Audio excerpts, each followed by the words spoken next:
Summer వచ్చేసింది. Summer camps start అయిపోయినాయి.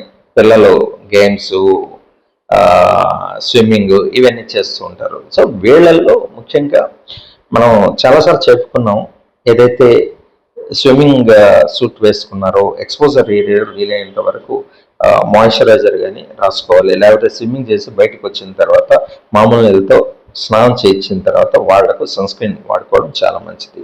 కానీ చాలా పూల్స్, మనకు స్విమ్మింగ్ పూల్స్లో ఏంటంటే ఈ మాయిశ్చరైజర్స్ కానీ లేకపోతే సన్ స్క్రీన్స్ రాసిన పిల్లలను దే వోంట్ అలౌ, అంటే మీకు రానివ్వరు.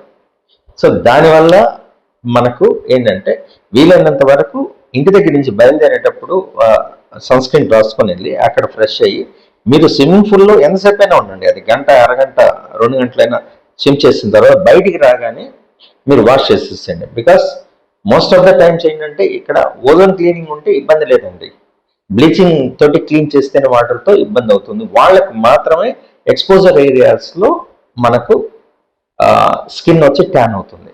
కాబట్టి పిల్లలు ఎవరైనా స్విమ్ చేసి బయటకు వచ్చిన తర్వాత మామూలు నీళ్ళతో, మామూలు సోప్తో స్నానం చేసి మళ్ళీ కావాలంటే సన్ స్క్రీన్ రాసుకొని తర్వాత మీరు ఇంటికి బయలుదేరి హ్యాపీగా రావచ్చు.